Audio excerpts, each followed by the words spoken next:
கைய ஆட்டாம வைக்க. உனக்கு என்ன சொல்ற? எரியுது என் கையில. படுவாவி அந்த புசாரி சட்டி வந்து வாங்கடான்னு வெரசா வந்து என் கையெல்லாம் அப்படி பொக்க வச்சுட்டானே. இங்க யாரு பேசாம இரு. நானே 1/2 கிலோ மண்ணெளி திண்டுட்டு உட்காந்து கடுப்புல இருக்கேன். பாக்கதாக்கா கோயில சுத்தமா வச்சிருக்காங்க.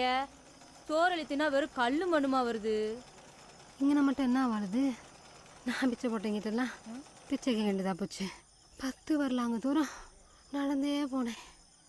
இன்னும் இந்த கிழவிக்கு என்னெல்லாம் பண்ண வேண்டியிருக்கா? எல்லாம் நம்ம நேரம்.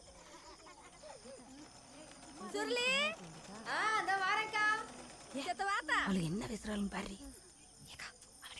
என்னக்கா காலையில விசேஷத்துக்கு போகணுமுத்தா, அதனாலதான் என்ன நேரத்துல வந்தேன். நீ போக்கா, நான் விடியறதுக்குள்ள இன்னொரு சாக்கெட்டை கொண்டு வந்து கொடுக்குறேன். சரித்தா.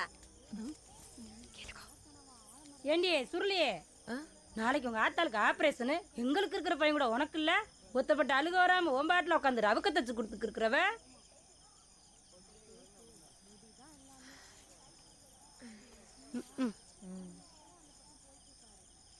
அவன் நகையை குடுறின்னு கேட்டு என்னை அடிக்கிறப்ப நீங்கெல்லாம் ஆம்பளண்டா அப்படித்தான் இருப்பியான், பொறுத்துக்கணும் அப்படின்ட்டீங்க.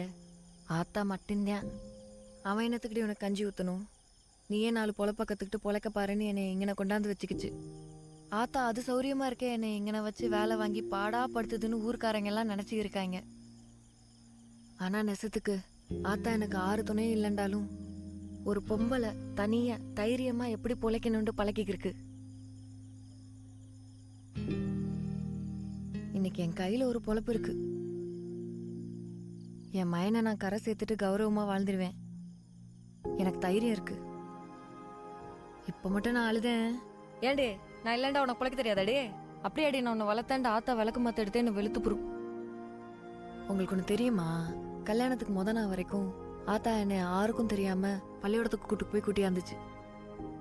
டீச்சர் அம்மா கூட கேட்டுச்சு, பரிசும் போட்ட பிறகு பரீட்சைக்கு வர முடியாத பிள்ளை என்னத்து கூட்டியாருங்கண்டு.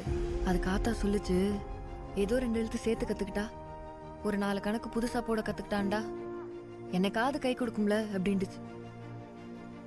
அது சொல்லுது, என் மயங்க மட்டும் விட்டாங்கண்டா என் மருமகளும் கூட்டியாருவேன் பள்ளியோடத்துக்குண்டுச்சு.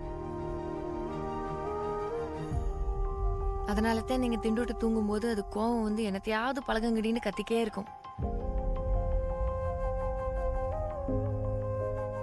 அதை என்னைய தவிர யாரும் சரியா புரிஞ்சுக்கல. அதுவும் யார்ட்டையும் அதெல்லாம் எதிர்பார்க்கல. ரொம்ப கஷ்டப்பட்டுருச்சு. வந்தா வரட்டும், இல்லைன்னா அது வாட்டுக்கு போய் சேரட்டும்.